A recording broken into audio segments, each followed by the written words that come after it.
Alela Conjuring Conjueror versus Shintai, Teysa Karlov, and Obira.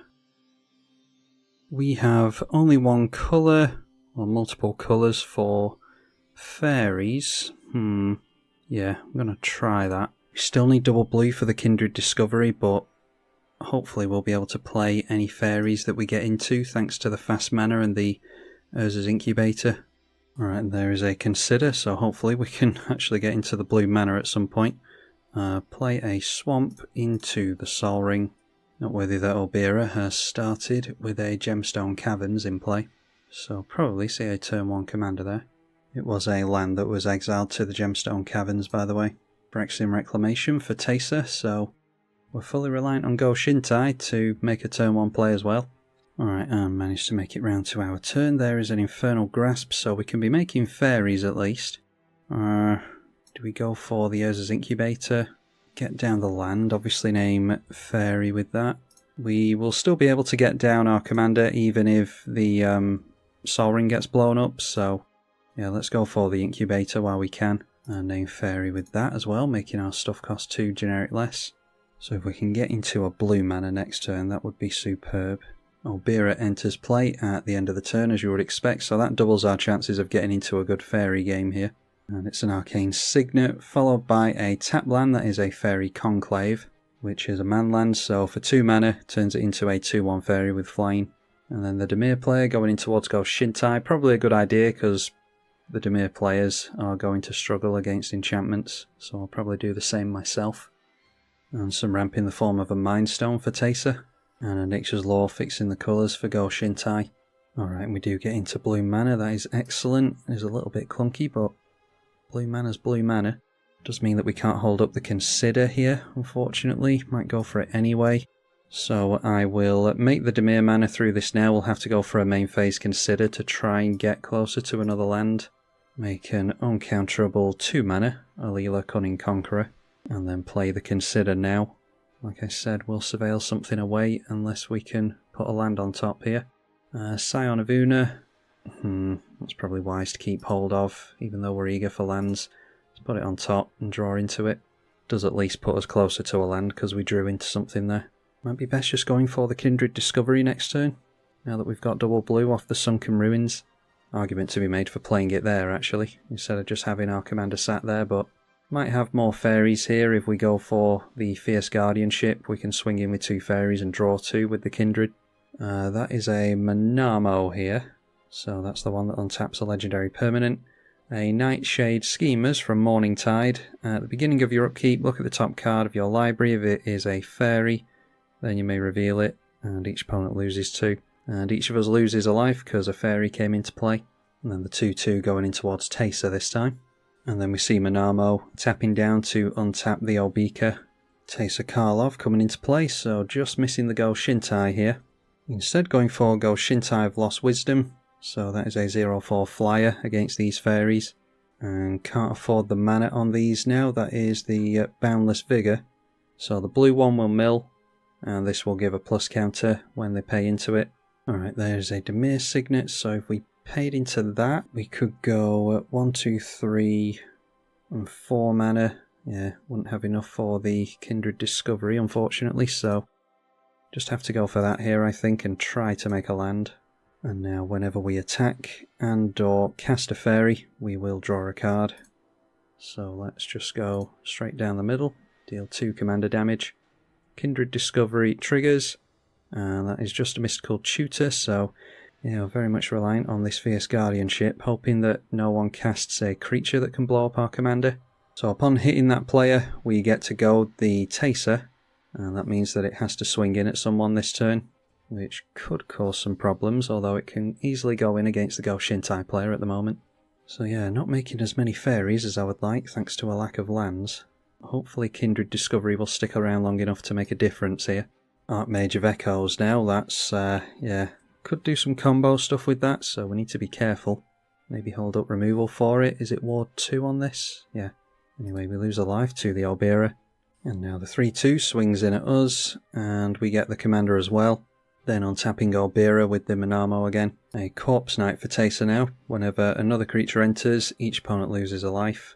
under their control. So now going through to the attacking phase, and Taser has to attack here, so like we said, going in at the right, a pretty safe attack for now.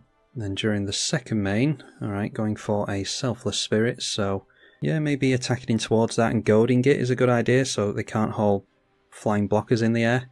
We each lose a life to the knight. 5 colour player gets down Xur Eternal Schemer now, so that is going to give his creatures Death Touch, Lifelink and Hexproof. And then open the gates, search for a basic or a gate and put it into your hand. And then playing that out straight away, just going for a plains.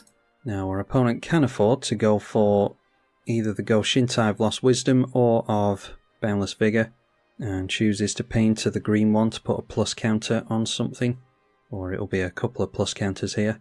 So putting it onto the flyer so that it can actually deal some flying Death Touch damage. So that is now a 2-6 with Flying, Death Touch, Hexproof and Lifelink. Alright, now it's turn 5 and we've only got 3 lands, which obviously is not good. Drew into Talion's Messenger, which does not have flash. Could use it to go for some looting here, although I'm not sure if it's necessarily relevant with the Kindred Discovery. Maybe just swing in here and see if we can actually draw into a land. Each of our fairies is only going to be 1 mana, thanks to the Urza's Incubator, which I'm grateful for at the moment if we're struggling on mana. So Kindred Discovery triggers when we swing down the middle again, trying to get rid of this Selfless Spirit. Okay, and that's a Notorious Throng. We do not have a rogue to hit with at the moment. Our commander's a Fairy Warlock. Okay, so just giving up on the Selfless Spirit. If it's going to get goaded anyway, then I suppose they might as well. They can grab it back with the Phyrexian Reclamation anyway. So let's go for the Dimir Signet, and for a single blue mana we can play the Talion's Messenger, which maybe we should have done before combat. I was really expecting to get into a land here. Okay, well, how about a Frantic Search instead then? We've made a mana on the Dimir Signet at least, so yeah, I think we just have to hold up Fierce Guardianship, Scion of Una, or other instant speed stuff, so yeah, we will pass at that. And go to turn 6 with only 3 lands.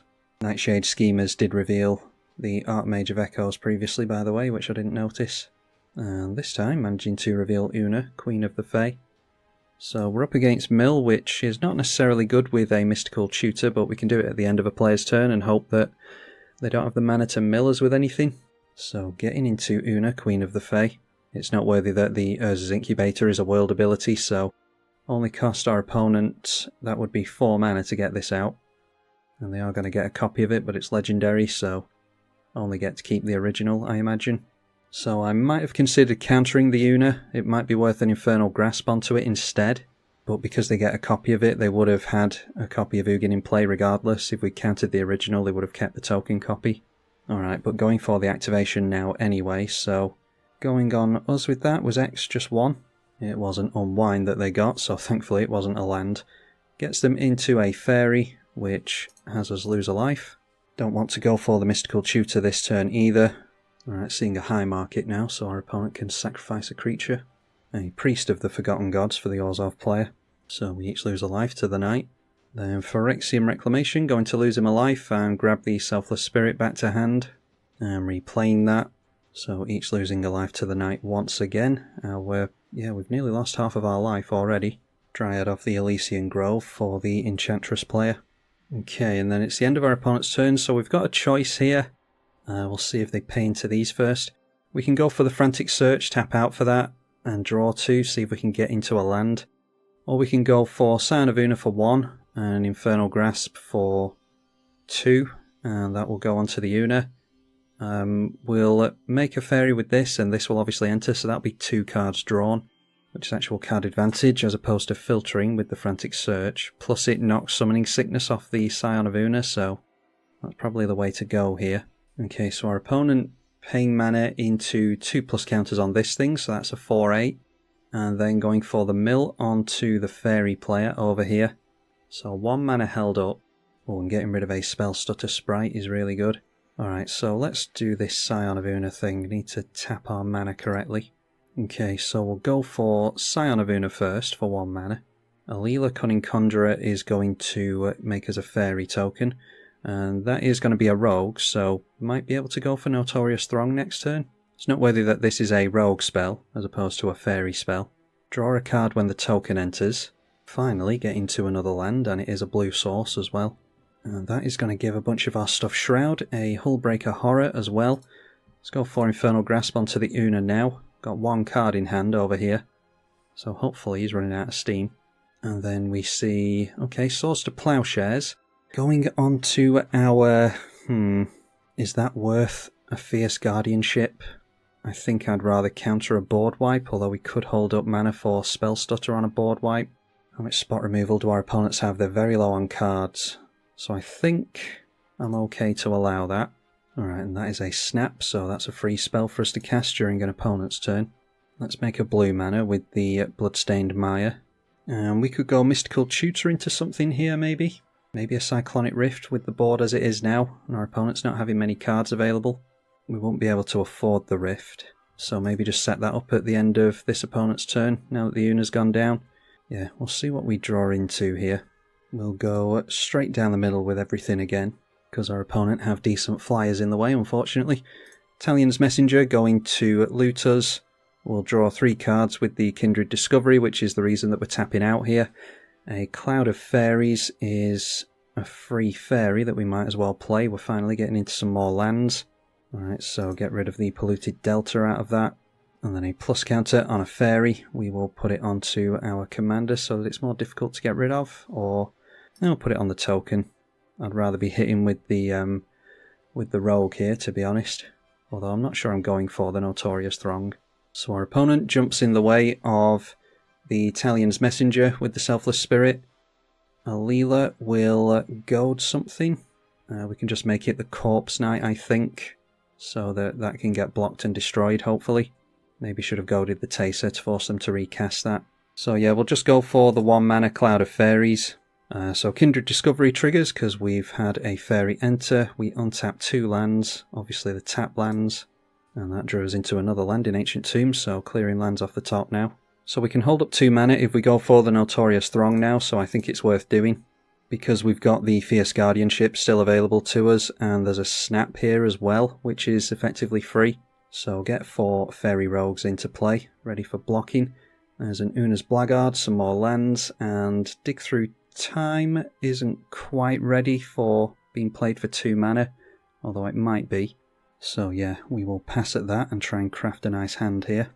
Alright, so we get another turn here, thanks to the Notorious Throng, and that draws us into the Nimris. I suppose I should have got down the Una's Blackguard, actually. Right, so draw step. Play the Secluded Courtyard, going to name Fairy with that, of course. And why don't we go through to combat again? So we can goad the Taser this time. This thing is goaded, isn't it? We definitely goaded that, I think. So I'm just going to fly over with the Fairy Rogue this time. Can't get through these flyers, unfortunately, and I do want to hold back blockers. So we get another loot with the Talion's Messenger. And draw a card. There is a Tegwill. And drew into Wavebreak Hippocamp as well, so what to do? I think getting rid of this is fine because I don't want to lose too much life, to be honest. We're making a lot of fairies here. So plus counter on a fairy can just be, we'll make it the Talion to make its attack better. Again, missing out on the Una's Blackguard here. We could have had our opponent discard a card. We'll goad their Taser. First time I've ever played this deck, so there are some little intricacies like that that I should be playing around, I think. Anyway, tap down some mana through the Signet. That can be now a 1 mana Una's Blackguard. And that cantrips, so we've got a Familiar's Ruse available to us. Let's go for the Wavebreak Hippocamp, should be fine. So we're holding up Snap for 1 turn, Nimris for another turn, and then maybe the Dig Through Time or a counterspell. Now, will Nightshade Schemers deal more damage to us? They reveal a land this time. Alright, there's a Crippling Fear. Choosing a creature type. Creatures that aren't of the chosen type get -3/-3 until the end of the turn. I'll assume he's not wiping his own board here. Okay, what was chosen there? Oh, chose Wizard. Okay. So yeah, lost a bunch of our board for nothing there, but we'll soon be able to bring it back. Yeah, I was wondering if I should counter that or not. I assumed he'd name Fairy. But while we're not countering that, we're obviously holding on to our counters. We'll go through to the end step. And let's go for the Snap onto the 5 mana. Nightshade Schemers. So that will make a fairy. It's the first spell that we've cast during an opponent's turn, or this opponent's turn. And that is a mana drain, so do we go for a Fierce Guardianship? Yeah, our mana's still a little bit clunky, so I'm just going to go for the Fierce Guardianship onto that. I don't want them getting additional mana, but more importantly, I want the snap to resolve here. And we can afford to be pretty aggressive while we've got the Kindred Discovery in play along with our commander.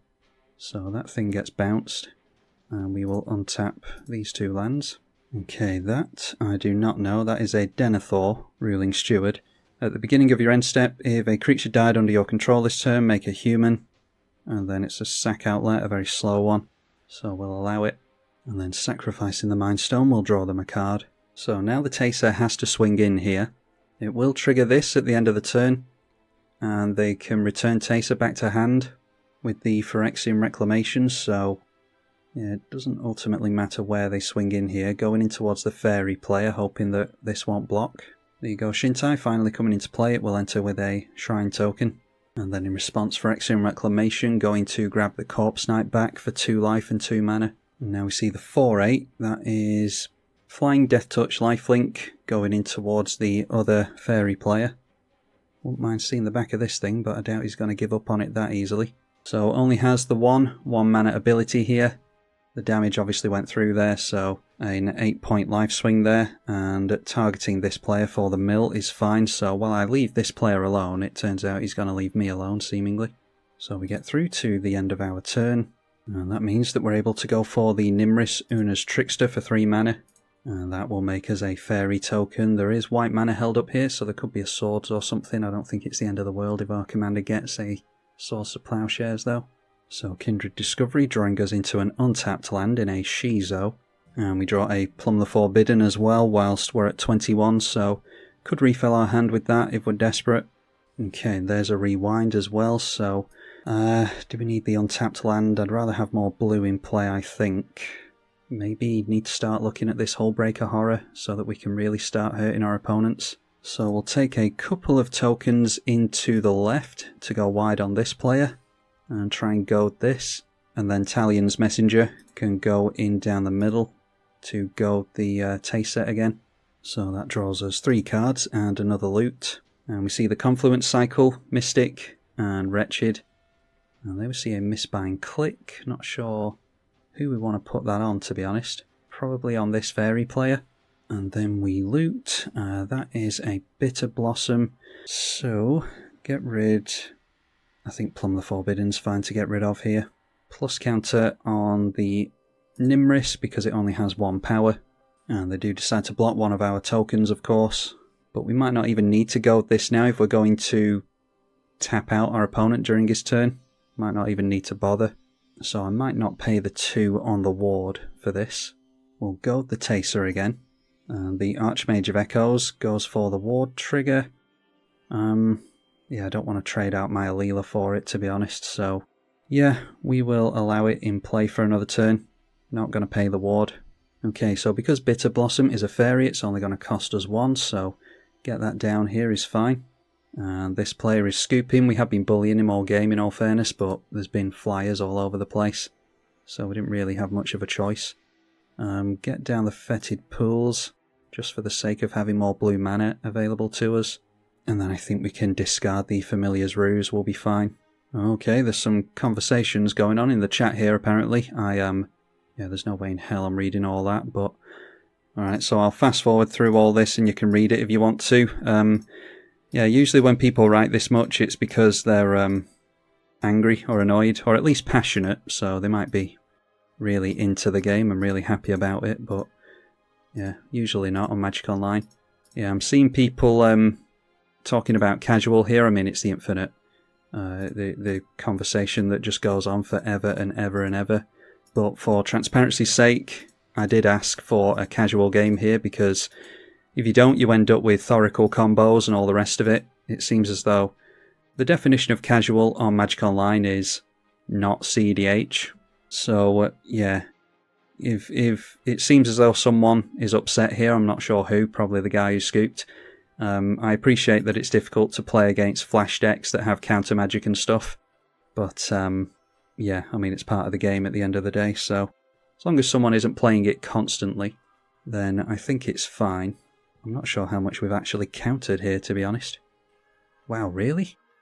Okay, the fairy player scooping as well. That's a real shame. Really didn't expect that from that player. Anyway, this player is a friend of the channel, so I'll assume that he's going to very kindly play it out.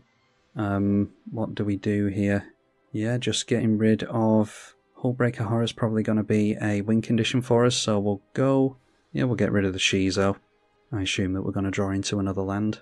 So during our opponent's upkeep, 2 cards in hand, we'll go for the Mistbind Click. It's noteworthy as well that our opponents used all the interaction and emptied their hands really early in the game, got my life total down to half, quite a few players' life total down to half, but they're not playing the long game like we are in this Dimir control build. So Alela is enabled quite nicely by the Mistbind Click. Draws another card, there's the land that we'll need for next turn.